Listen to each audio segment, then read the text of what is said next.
final session of today's colloquium examines disagreement and dissent and the role of revolution in shaping our world. And I really love the panel we have, because we're going to look at revolution from many different perspectives. We have a historical view on it, looking at very old revolutions up to things that are quite contemporary. Our moderator is Professor Melani Cammett. She is in the political science department. She's a specialist in the Middle East and North Africa. Some of her writing and speaking, for example, on the Arab Spring has happened really in real time. I mean, the work you're doing is very contemporary, and I'm just really pleased that she could come and moderate it. She will introduce the panelists. So thank you, Melani. Thank you. Thank you very much. So I'm just going to give brief introductions of our distinguished panelists, starting with my left here. Nathaniel Philbrick is an author who has his BA in English from Brown and a master's in American literature from Duke. I should also mention, I think one of the many interesting things about your background is that you were Brown's first intercollegiate All-American sailor in 1978. And a lot of his writing has revolved around themes of sailing and maritime issues. And most recently, he's been writing about the American Revolution, and I'm sure we'll hear some of his thoughts on that today. He's won a number of distinguished awards for his work and regularly appears in the media. So we're pleased to have him here today. Next to Nathaniel is Professor Gordon Wood, who is the Alva Oway University professor and professor emeritus of history here at Brown. He joined the Brown faculty in 1969 and has written numerous books about American history. I think virtually everyone has won an award, so I won't do the list. And he writes regularly for the New York Review of Books, where I regularly read your columns, and the New Republic, and has also many distinguished awards. And finally, we are pleased to have Ambassador Richard Olson, who currently serves as U.S. Ambassador to Pakistan. Prior to that, he served in Afghanistan and was the American Ambassador to the United Arab Emirates. He's been a member of the Senior Foreign Service for years and served in multiple places beyond the Middle East, and has received a number of awards for his distinguished service in the diplomatic corps. So I'm delighted to have all three of our panelists here today. And I just want to say a couple of words about the format for our panel here this afternoon. Unfortunately, we don't have enough time for this very interesting topic. So the way we're going to do it is we're going to forego presentations by our panelists and just have a discussion here around the major themes of the panel. And then we'll open it up to all of you for questions towards the end, and then leave a few minutes at the end for each of the panelists to wrap up. So I'm just going to start, given that we have such a distinguished group of experts on the American Revolution and who serve in the American Diplomatic Corps, I want to start by looking at the American Revolution itself. And now we're living in this moment of revolutionary upheaval. What can we learn from the American Revolution? What can we learn that's applicable elsewhere? Or should we consider the American Revolution as a unique experience? And I thought we'd kick it off with Gordon and then go around, and everyone should feel free to jump in. Well, actually a year ago, March, a think tank in Washington, CSIS, invited 25 Egyptians to come to this country. They met in Williamsburg, people from all walks of life. There were politicians, members of the Freedom and Justice Party. There were secular-minded politicians. There were academics. There were businessmen. The dean of the business school at Cairo was there. And for some reason, they invited me to come and give a talk on the American Revolution, as if they might learn something about how we did it, and could they learn from that. And so I made a presentation. I came up with two major points. One was democracy is not majority rule. A majority must respect the minority rights, individual liberties. And secondly, it is possible to have separation of church and state and still have maintained religious enthusiasm. Well, this, of course, President Morsi was still in control at this point, but as you know, a few months later, he was overthrown. Obviously, nobody was listening to me at all. But that is a major problem. What is democracy? Is democracy majority rule? And I think we're finding out in the Middle East that it is not. It needs something else.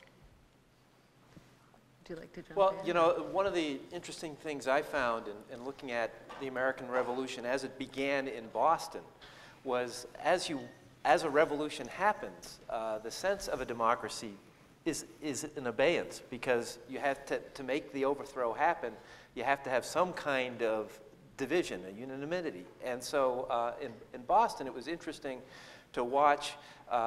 You know, we think of the revolution in America as happening in the Continental Congress and the halls and ideological speeches moving us towards liberty, while in the streets of Boston, it was very much an on-the-ground revolution in ways that are very similar to what's happening today, where you have people organizing, you have people creating their own separate systems of communication. In Massachusetts, it was the formation of the 21-member Boston Committee of Correspondence, in which open letters were sent out to the 250 towns throughout Massachusetts, and suddenly what was happening in Boston was getting broadcast to all the town meetings around the province. And so you see those kinds of similarities, but there's a danger in saying, well, it's just like that, because there were very different circumstances in terms of this was a group of people quite similar backgrounds who had been through a series of French and Indian wars, and so were to a degree militarized out in those towns. And so it's interesting to see that it wasn't just a break, you know, an ideological discussion. There was an element of what we see today where you really have to work it on the ground. I think what strikes me about the American Revolution and how it is a bit different from a number of other revolutions, but certainly what's been going on in the Middle East recently, is that the people who began the American Revolution more or less finished the American Revolution. If you look at the career of Thomas Jefferson, who wrote the Declaration of Independence and then consolidated the radical Republican regime in his first term, he sort of bookmarked the beginning and end of the revolution, and I think the same is true for some of the other major figures of the American Revolution. That has very definitely not been the case in the recent cases in Egypt, for instance. You've had a lot of the social media activists who were in Tahrir Square, but rapidly found that the main forces in Egyptian politics were the army and the Muslim Brotherhood, and found themselves found their space for operating quite reduced. And I think in a number of other revolutions as well, certainly the Russian Revolution, you know, Kerensky, and even in the French Revolution, those who started the revolution generally didn't finish it. So that's one thing that strikes me as a significant difference about the American Revolution as compared to what's been going on in the Middle East. And the other thing that's a bit striking to me is that the United States was able to, despite having a revolution and a war for independence against Britain, actually operated for much of the period in a relatively benign international environment, which is also not true for the Middle East. The international environment for these revolutions, these domestic revolutions taking place, is considerably less favorable, and you can certainly see that most evidently in the case of Syria and what has been happening over the past couple of years there. So I think that, you know, in some ways, I think that the American experience is a little bit exceptional for, you know, just purely in terms of how the revolutions developed. Mm-hmm. Well, we had real advantages, of course, because our leaders were all, it was easy to go into the streets, but the next step is forming governments that work, and, Mm-hmm. and that, I noticed The Economist, the recent issue, says, what's wrong with democracy? It's one thing to put people out in the square, the next step is more difficult.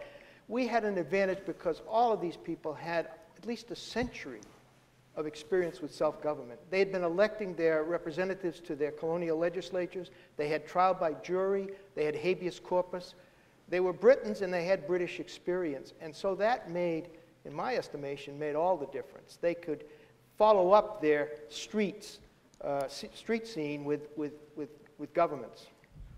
And, you know, and from the beginning, what really impressed me is things were, you know, popping after Lexington and Concord is already the leaders are saying, whoa, we've got a military, but we have to be careful that they don't take over this civil side. And, you know, here they are in the middle of tumult, already thinking about, wait, we've got the military here, but we have to control them.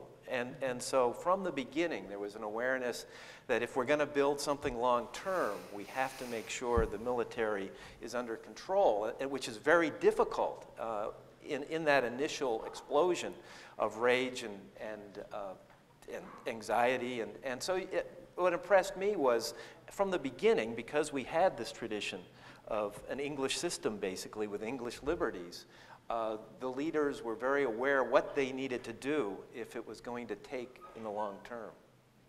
Of course, there were temptations. Washington was asked to become a dictator.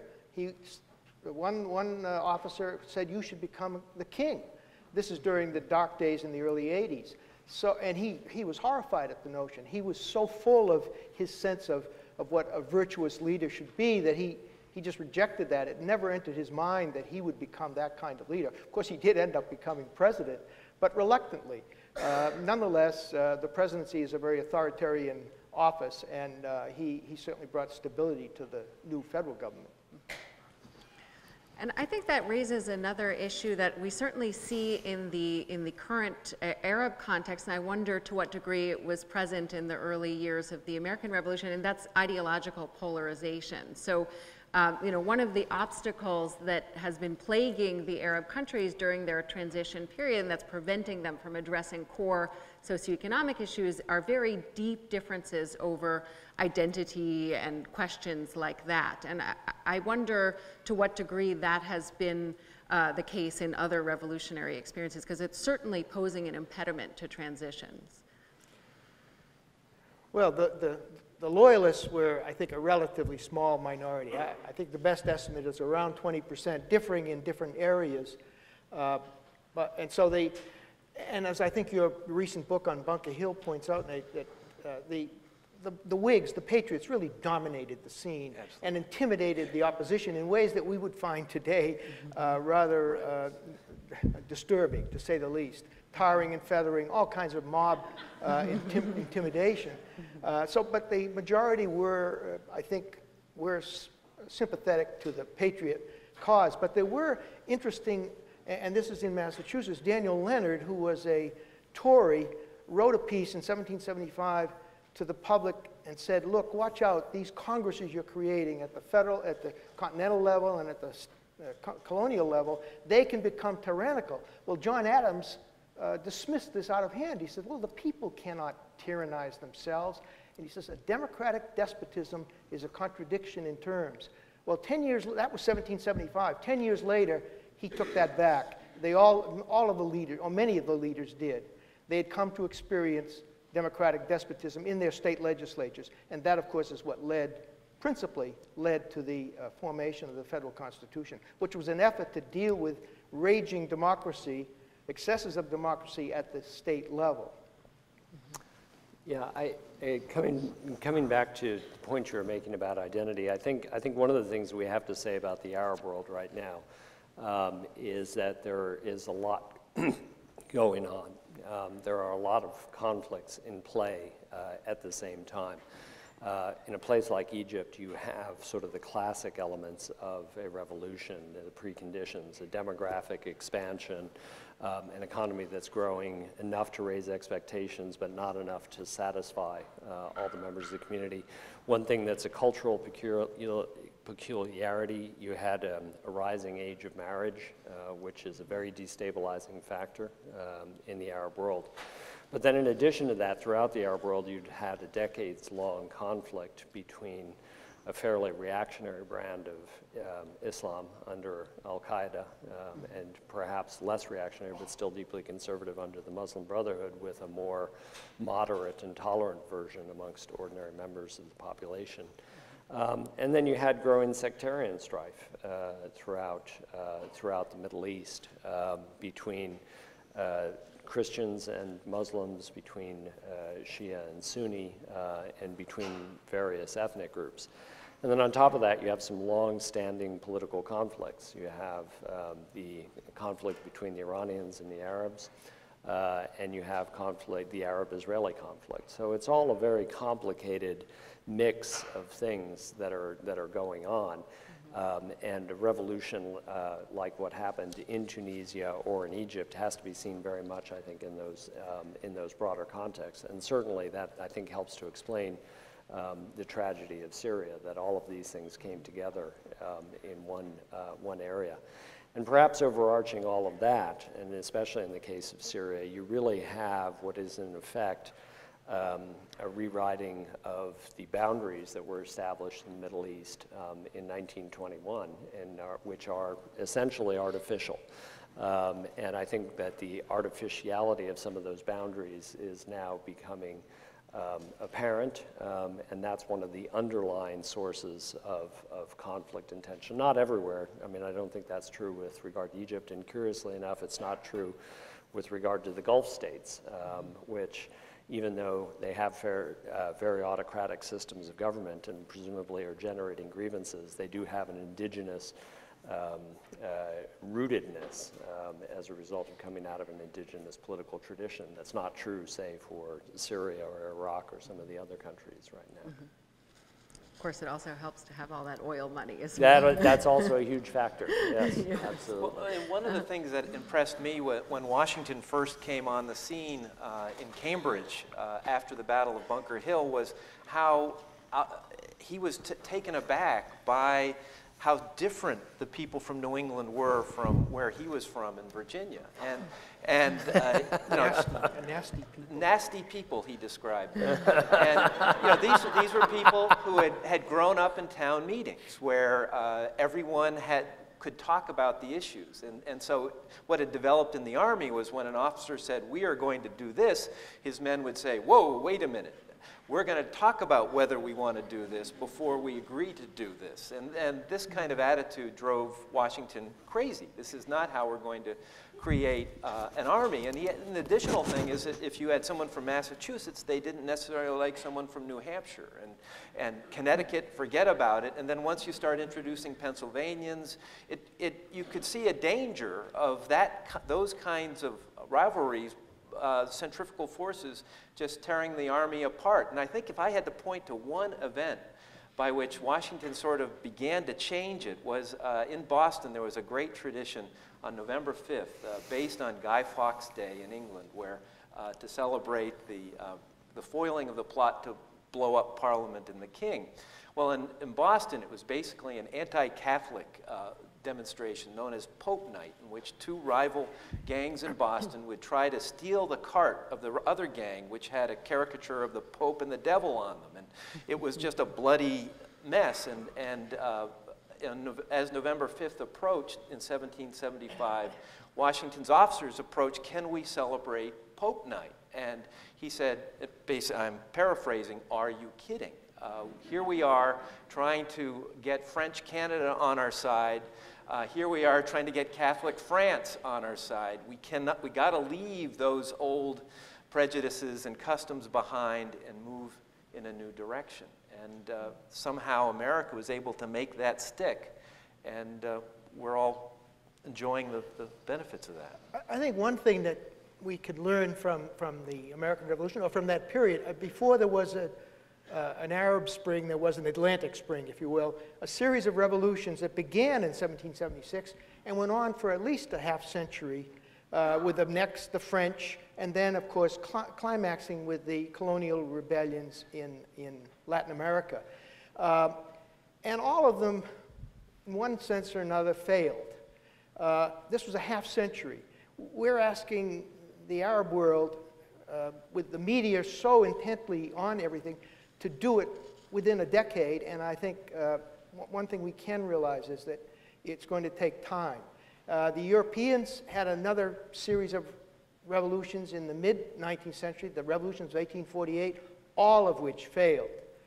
So it took a long time for Europeans, for us, North Americans, and for the Europeans to sort out and establish something resembling democracy. So I think we do need some patience. I mean, and when people talk about the Shia and the Sunnis, we forget that the Western world was torn apart by Catholic-Protestant fights that were more bloody than anything that's going on. If they'd had modern weapons in the 30 Years' War, the casualties would have been in the multi-millions. So I think we need perspective on what's happening. It's hard to know how it's going to turn out, but it certainly is a different world, and certainly on the right side of what we would hope for the future. Yeah, I think that raises an interesting point. A lot of times when I've been in sort of meetings with activists and intellectuals from the Arab world, they get very sensitive about the use of this word revolution. Many activists want the use of the word revolution because it recognizes the risks that people have taken and everything that people have done under conditions of authoritarianism. But by a technical definition, I don't know that we can say that we've witnessed revolutions in most places in the Arab world at this point. And then again, as Gordon has just pointed out, that maybe it's not even a fair discussion. I mean, to be saying in 2 years, 3 years, we should see complete overhaul of institutions and so forth. So maybe we can switch gears just a little bit and talk about the legacies of the American Revolution for the global arena. What did the American Revolution mean for the American position in the world? What are the legacies that endure today, if any, in the current global political context? Maybe Ambassador Olson would like to start with that one. Okay. You're at the front lines. Yeah, well, I think that in terms of U.S. foreign policy, I think that a commitment to democracy and to democratic outcomes is something that has characterized our foreign policy for a long time. And I have to say I took Professor Wood's course on the American Revolution in the fall of 1979. And I recall his valedictory speech and have thought about it over the course of my Foreign Service career, where he talked about America's role in the world going up to, as a revolutionary power up until 1917. If I'm paraphrasing, and I hope I'm still catching it correctly.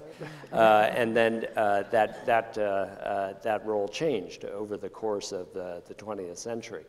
And I guess I tend to think that it is nonetheless, despite some historical changes and transitions over time, it is a core element of American foreign policy. But it has been pursued more or less actively by various different administrations. And there are administrations that have tended towards a more Wilsonian approach, a more activist approach in promoting democracy and American ideals, revolutionary ideals, if you will. And then there have been those that have taken the approach of John Quincy Adams's Independence Day speech of 1921, in which he cautioned against going abroad to find monsters to destroy, and talked about America being the champion of liberty everywhere, but the vindicator only of her own. And I think that tension continues to exist. So there are periods where we have been very active in support of actually revolutionary change, most notably after the Second World War in Germany and Japan, and I think the changes in Japan were fundamental. And of course, within the past decade, we have seen this tension between an activist approach to democracy promotion and a more quietist approach.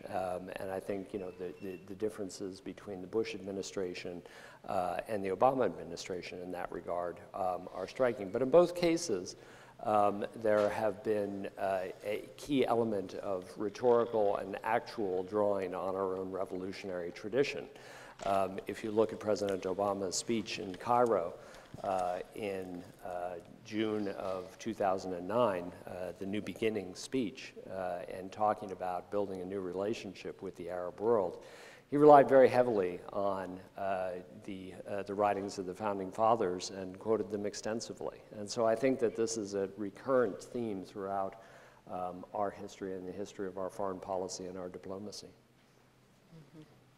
I know early on in the Revolution, when the colonies were, well, now the states were trying to take Canada, I think it was the Massachusetts Congress wrote a letter saying, now that you've been conquered into liberty, please take this opportunity.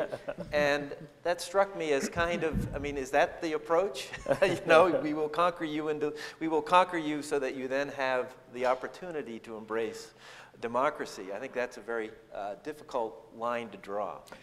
Well, they certainly thought that their revolution was no ordinary colonial rebellion. We were doing, back then, doing something very different from, say, the Algerians throwing off French rule in the 1960s. That so-called little colonial rebellion they saw as a world historical event that was going to point the world towards liberty and democracy.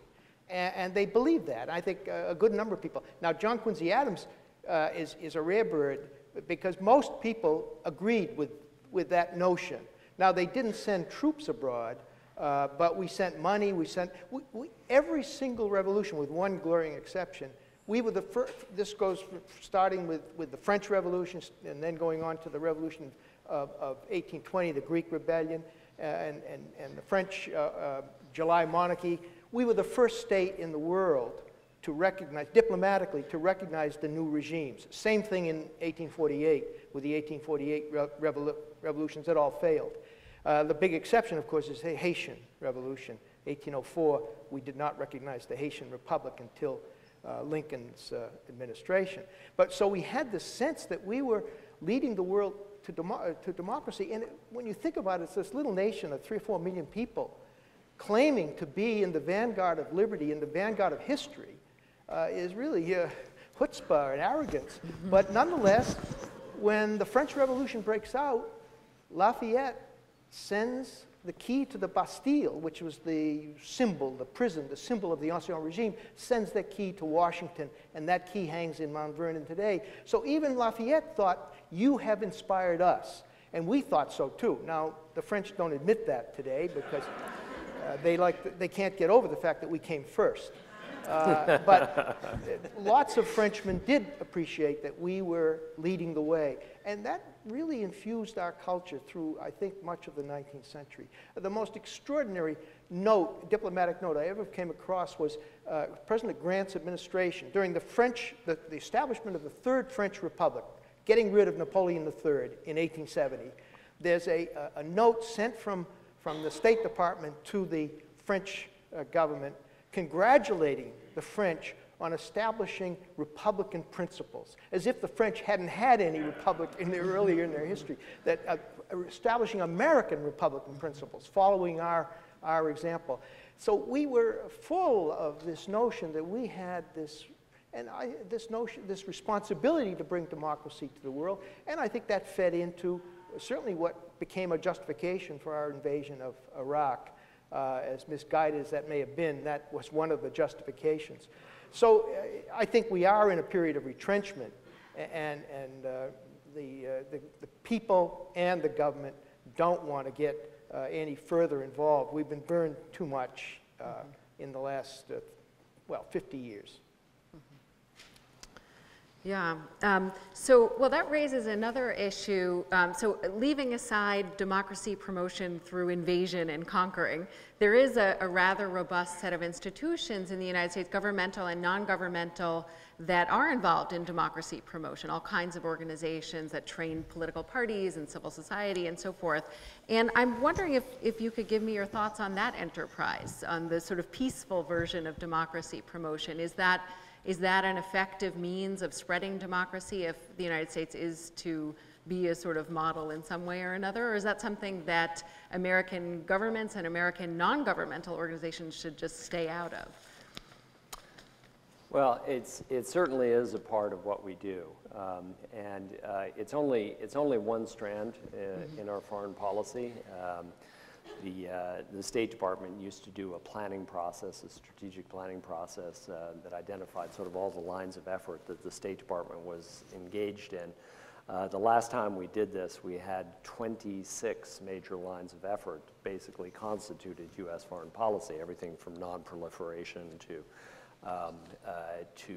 development goals to more operational matters like provision of consular services, and democratization and governance is sort of one line amongst those that receives more or less emphasis in various countries around the world, but pretty much anywhere that we have an assistance program, anywhere that USAID operates, we have a democracy and governance program, and most of it is, as you say, reaching out to civil society and building up the institutions of civil society. And I think it has to be seen as very much, taking up Gordon's comments, as a long-term endeavor. It's not something that's going to result in practical results overnight, and it's not meant to be fomenting revolution. It is meant to be building the core of civil society so that there are checks and balances in the society that can later be drawn upon and serve as building blocks. I would say, just drawing on my own recent experience in Pakistan, this is a country that has actually seen a substantial democratization over the past 5 to 6 years. It's a country that's been ruled for about half its existence by military dictatorships. There's a strong democratic tradition, but it has only really been consolidated in the last 5 years with the election of the Nawaz government last spring. The first time there was a transition from one elected government to another. And I think the United States played a pretty important role in 2008 in helping to broker the circumstances that allowed that to happen in an activist political way. But since then, we have, our support for democratization has been, frankly, modest and technical in nature, and it allowed the Pakistanis to simply go forward with what that was their impulse. And this is in the context when we had other major foreign policy goals to address in the context of Pakistan, including counterterrorism and counterproliferation. So there was, I think, there's lots of ways that it can be done. It always has to be done delicately and taking account of local circumstances, but it's a key element of things that we're doing just about every country in the world. Is that soft power seen as imperialistic by some of the people at the receiving end? No, I don't think it's seen as imperialistic. I mean, it may be in some countries. There are some governments clearly for whom it is problematic. Weren't some people promoting democracy in Egypt arrested? Indeed, yes. I mean, we had a program of a very active support for civil society in Egypt. Beginning especially in the middle part of the decade. And it did cause us some tension with the Mubarak regime. And indeed, Mubarak has spoken about this recently and about U.S. democratization programs. So that's where I say they have to be done delicately because on the one hand, we do have a clear preference for democracy, and we think it's in the long-term interest of most societies to be more democratic, and so that's something that we are always going to be favoring, but we have to do it in a way that it doesn't come across as arrogant and as didactic. Mm-hmm. I've always been impressed. It's kind of a paradox that in trying to create a democracy in America, it was so dependent on strong personalities, your leadership. Mm-hmm. Your efforts, how geared are they to sort of the collective versus specific people that can make a difference? Yeah, that's a really good question. I mean, because I think you know, we mentioned before the role of George Washington, and you know, the greatest thing he ever did was quit after 2 terms, and I mean that is one of the most amazing things, and a precedent that is unfortunately not followed in much of the world. And I think it's one of the underlying causes of grievance. So I think that, but in terms of your question, what we are trying to do is actually foster institutions of civil society. Mm-hmm. And so that's building up the kinds of organizations, whether it's voter registration organizations or human rights activists, people like that, who will constitute something of an understructure for eventual democratic reform, and those are the sinews on which I think democracy and you know, even eventually, should there be a revolution, a successful society will be built. That's the hard work of building the institutions. Yes. Mm-hmm. I think this leadership point is very important. It's something that political scientists tend to overlook because we tend to look at sort of macro level factors like economic resources or geopolitical dynamics in explaining democracy or authoritarianism. But if you look at the recent experience in Tunisia, which is considered a better, you know, potentially a more successful case, really an important factor is that these 2 political leaders from opposite sides of the ideological divide came together and decided to broker an agreement. And, you know, I'm sure there's other factors we can bring into the mix here, but that was a really critical factor. So I think this focus on individuals is important as well. The problem with individuals is you'd never really know how it's going to go. Once power can be intoxicating and things change. And I can see from a diplomatic perspective, it can be dizzying in terms of where this all can lead. Yeah. So I thought maybe we'd open it up for questions from the audience for about 15 minutes or so, since we only have an hour here. So I'd invite you to come up to the microphones on either side of the room here, and we'll just bounce back and forth. Yes, sir. Yes, I'm David London, a proud member of the 200th class of Brown, 64. We're celebrating our 50th this year.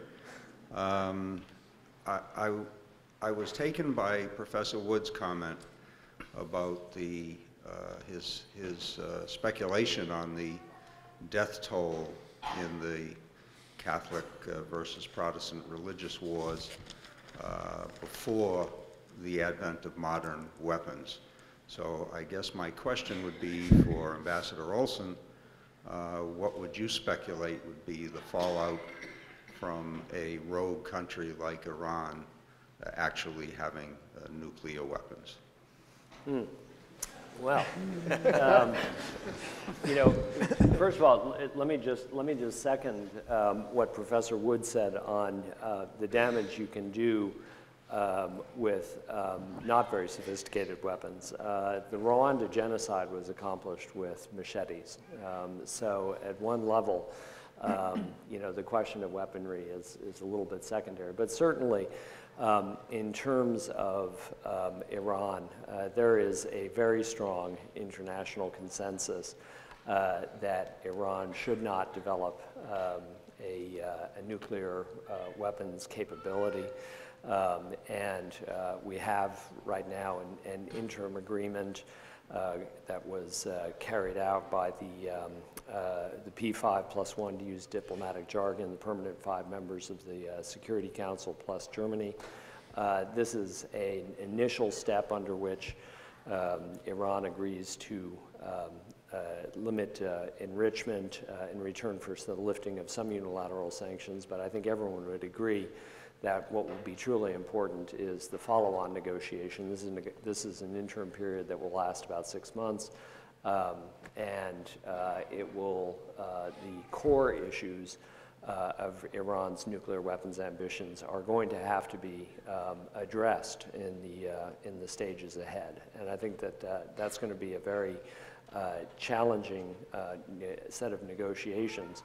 But I think there's, again, a widespread consensus within the international community that, that Iran cannot have an ability to develop nuclear weapons that would be very destabilizing and lead to, further proliferation of weapons systems throughout the Middle East and beyond.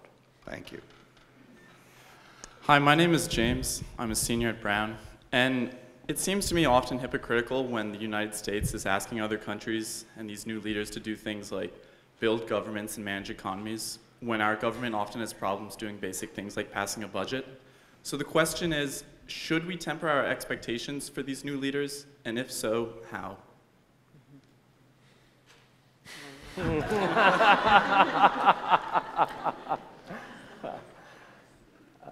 I mean, I think we are tempering our expectations. I think the experience in Iraq, our experience in Afghanistan has led to a, how should we put it, a tempering of our expectations.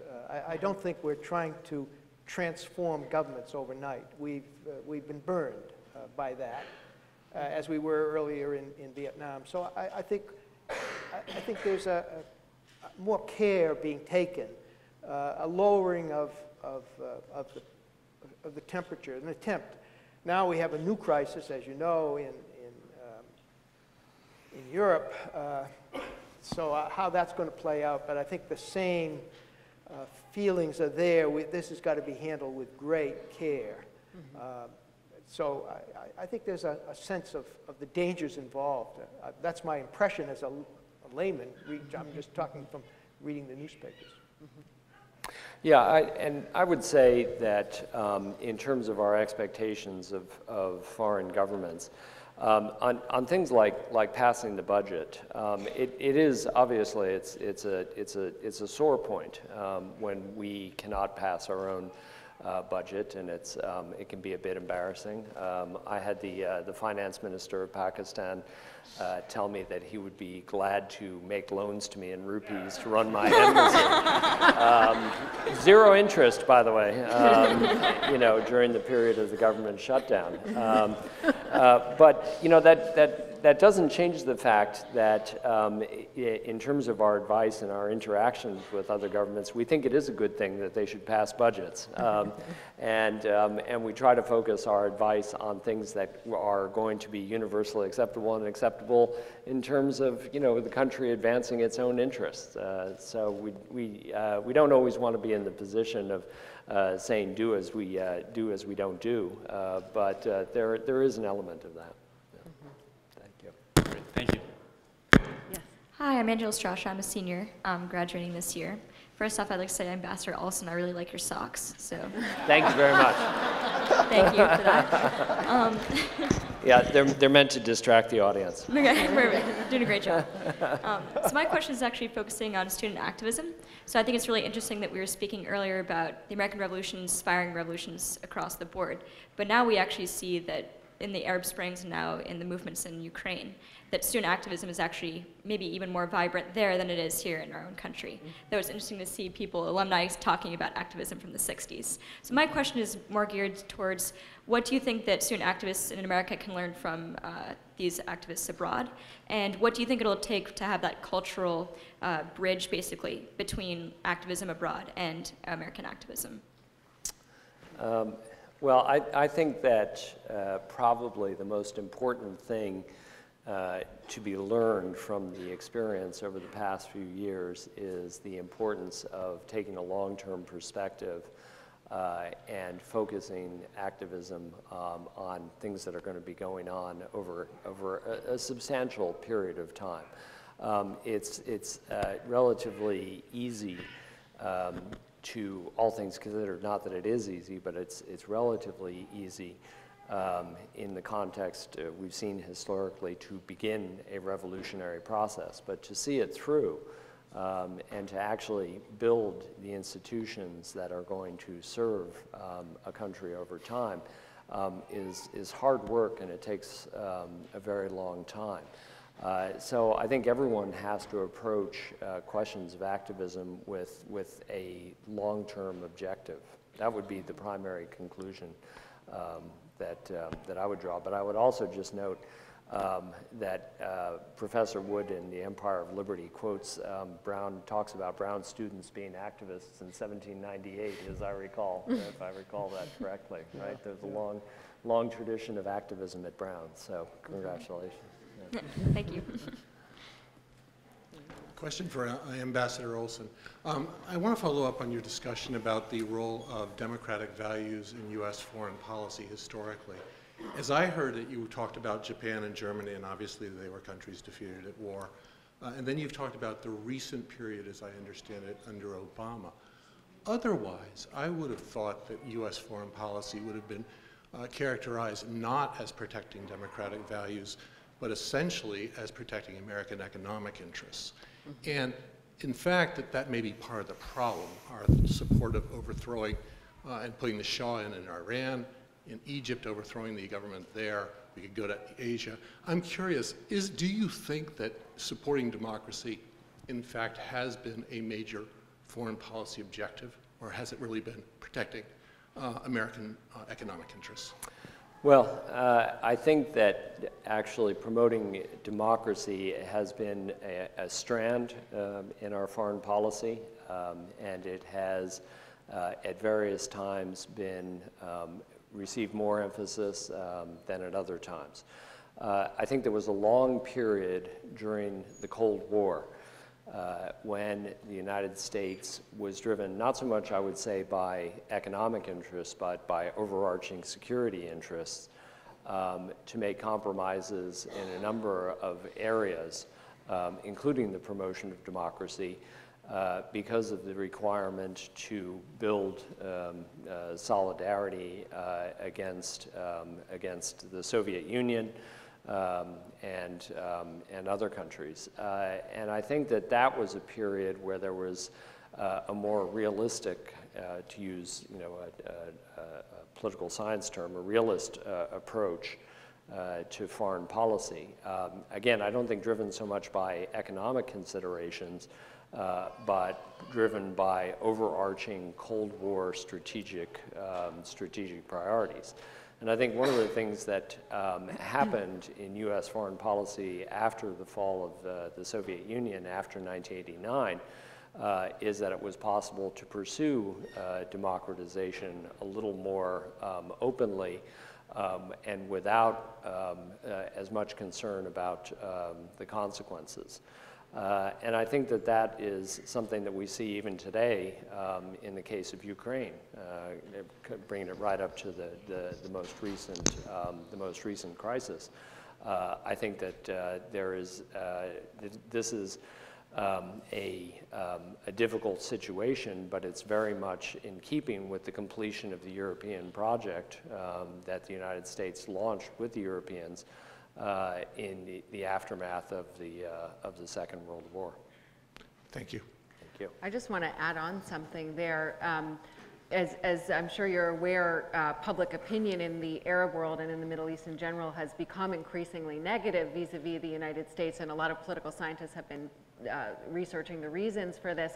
But I think we should distinguish between attitudes towards American ideals and institutions and American policies. Yep. And in fact, a political scientist who was for many years at Princeton and then was the president of the American University in Beirut, John Waterbury, wrote a piece entitled something like "Love Your Institutions, Hate Your Policies," which basically encapsulated that. And I think, even if you don't look at systematic public opinion data and you sort of do the taxi driver test and talk to people, you can get a sense of that there still is a lot of admiration for institutions and ideals and that sort of thing, but where it breaks down is precisely the issues that you raise about policies. Well, the only other thing I would wonder on that is, do we still have a major price to pay for what we've done, specifically thinking of the Gulf states, where we clearly have been supporting dictators, and we still do.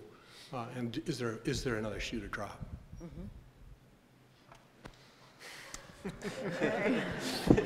Could be.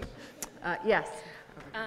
My name is Frances, and I'm a master's student at Providence College. I'm not entirely sure my question has an answer, but you've been talking about, or sort of skirting the issue of the city on a hill American exceptionalism. And I guess I'm just wondering, can we even, I guess, not justify, but how do we as Americans deal with that when 50% of our population is still struggling for economic equality, especially considering it's International Women's Day? And just how do we view the American Revolution as a success when it took another century for women, for African Americans and Native Americans to achieve any kind of equality? Well, one of the things I think America, in a sense, is always in the midst of a revolution. I think, we're always rediscovering the meaning of everyone is equal, and it changes with time. And I think the fact that this country has an element of guilt about its inadequacies to live up to its own ideals is unique and important to recognize, and that we will never measure up to where we should be. But the fact that we feel as if we should is important. And I remember I was in Berlin, and the person who was taking me around was saying, it's America. You've stayed stable for so long. And it struck me because I thought, America doesn't feel stable. It feels like we're always whether it's integration, whether it's all the issues you brought up, the agenda is always ahead. When the revolution occurred, plenty of people realized that slavery was still the shoe that was going to drop. And it's the ongoing challenge, but I think the ongoing promise of America.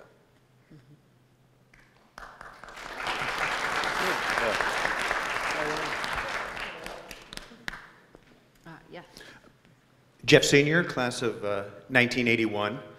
The subject of Ukraine has come up a couple of times, and some would argue that the world is watching, and they've noticed U.S. inaction in Egypt, Libya, Syria, particularly in terms of trying to promote democracy after revolutionary activities occurred. So we have a situation in Ukraine where Yanukovych has been overthrown, Russia has moved into Crimea. And as I said, some people would say that the world is watching. So I'm interested, we have a very esteemed panel here, historians, authors, a diplomat. I'm wondering about your thoughts on the following steps that the U.S. could take, some of which have been discussed already. Immediate stopgap economic aid to Ukraine to prevent collapse. Provide energy resources to Ukraine. We have abundant domestic energy resources. This could be used as a countermeasure to Russia's threat to cut off gas supplies. We are actually a party to the nuclear disarmament agreement with Ukraine. I believe it's the United States, England, Russia. This agreement guarantees the geographic integrity of Ukraine, which has been violated by Russia. So the response: mobilize NATO forces as close to Ukraine as possible. Whether or not that could be Poland, I don't know. I'm not an expert in that area. The harshest of economic sanctions against Russia to hurt them as badly as we can economically. And finally, export U.S. energy to Europe to reduce their dependence on energy from Russia. I know these are controversial matters, but I'm interested in your thoughts. Okay. Should I take the I first think crack at that might be directed Okay. at you. Well, I think much of what you actually describe is already taking place to one degree or another. There has been a mobilization of emergency financing for Ukraine. Secretary of the Treasury Liu announced a financing package for Ukraine. I don't have the figures right at the top of my head, but it's very much meant to make up the shortfall that they have right now and the balance of payments issues that they have. On the question of energy, I think that it's an important point But that is one that I think is going to be a long-term solution rather than a near-term. The United States is probably in a position, because of the shale gas revolution, going to be in a position where it can be a net exporter of gas if it chooses to do so, if we choose to do so, by 2017. But we're not in a position to do it right now. We just don't have the infrastructure to liquefy natural gas and export it. So it's not a near-term fix. The natural gas business is a long-term business. It takes quite a bit of time to get things underway. But I think it's a totally reasonable proposition, and I think the government is thinking that way. Our government is thinking that way. In terms of mobilizing NATO forces, obviously, I think one has to be very cautious about this sort of thing, given the possibility for a guns of August scenario, and we are in the centenary of the outbreak of the First World War. So one has to be a little careful to not fall into a trap that I think the Russians have set. By resorting to a very 19th century approach to dealing with a political problem. I think that the way forward here is to assure Russia of its legitimate rights in Crimea, including its basing arrangements, which it has contracted with the Ukrainian government. But that's within that context. I do want to say that NATO actually has marginally increased some of its military capabilities in the area.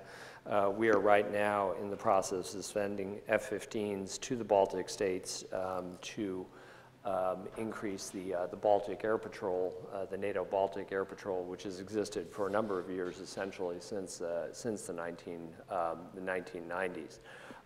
And of course, I believe the Sixth Fleet is also in a fairly active position right now. In terms of sanctions against Russia, some have already been imposed. Secretary Kerry announced them. Including, I believe, some travel restrictions and other steps, and I think there's active consideration of further steps going forward. So I think actually a lot of what you're describing is already underway and is part of a fairly robust response on the part of the U.S. government and indeed the Europeans and the United States working in concert because everyone has a huge stake in the outcome of a Ukraine that is not subject to territorial intimidation and violation of its integrity. We are actually just about out of time. I want to give the panelists a minute or so to make some final comments, so I apologize we don't have time to take another question. So if each of you would like to just say a few final words in conclusion.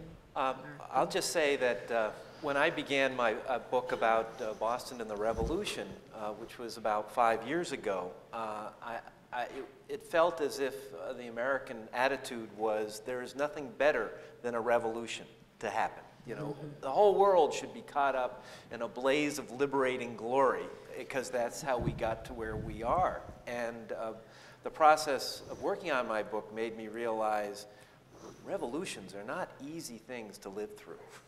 And there's no telling where they're going to go. And you know, it's not something that magically transforms the society. And I think everything we've heard today, the caution that has entered the discussion is one that has deep roots in our own experience, that it could have gone so many different ways. And thank gosh it went the direction it did, but it is a difficult example to expect to flourish like seeds being planted throughout the world. Well, I would just echo that. Democracy is very hard work, and it takes a particular kind of people. And the reason that monarchies and authoritarian governments have existed for thousands of years, until relatively recently, is because human nature is not up, in many cultures, has not been up to democracy. And it looks as if the Egyptians are going to go back to Mubarak II with a new general. It's understandable because authoritarian leaders can tame a chaotic situation. And it looked like that might happen in America. Madison faced that problem. People said, well, maybe we should go back to monarchy, some kind of monarchy, in the crisis of the 1780s. And he said, no, I want to try a Republican remedy for Republican ills. The ills were Republican, were Democratic ills. How can you do that? That was his ingenious solution, which was the federal government. But it's very hard work, as we've known. The subsequent revolutions, in 1820, Thomas Jefferson wrote to John Adams about the colonial rebellions in Latin America. He says, well, they'll probably end up with lots of bloodshed and military tyrannies, but as they want to try the experiment in democracy, I wish them well. And of course, he was not wrong. For a century, Latin America suffered from military rulers. It's only been in the last couple of generations that the bulk of the states have become democracies. So democracy is very hard work, and we must appreciate that and give, I think, some patience with what's happening in the Arab world. I would just like to comment a little bit on one of the themes that's come out in the discussion here, which is about America's weariness with the outside world. And I think that that's actually something that is a bit dangerous. Yes, we have been through a difficult decade, a difficult 13 years, actually. And, you know, I can say for myself that I spent time in Iraq, I've spent time in Afghanistan, I'm now serving in Pakistan, all places that have been very much impacted by terrorism and extremism, and I've lost 9 friends over the course of that period. So I certainly understand the sense of weariness and in some sense the desire to disengage on the part of Americans, but I think it would be a huge mistake. I think that all of the institutions that the United States can actually take a great deal of credit for having set up in the immediate post-war era, whether it's the United Nations, the Bretton Woods institutions, NATO, actually have huge roles to play in the world and are very dependent on American leadership still. And even though we may not always realize it, we are the principal beneficiary of the international system as it currently works. And despite all the problems and some of the crises that we've talked about, we have to remember that it does basically work. Large-scale state-on-state violence does not exist in the way that it used to exist pretty routinely up until the first half of the 20th century. We no longer realistically face the option of state-on-state violence wars, large-scale wars. I mean, one can't predict the future, of course, and one, certainly hopes for the best, but that does seem to be something that has been a major success of largely American foreign policy and American diplomacy. So I guess my appeal to you and to all Americans is not to lose faith and to continue to plug away, whether it's at the slow creation of democracy around the world or in managing the various crises that we all face, because I think the work is important, and if we don't do it, the world will be the worse off. Thank you. Thank you.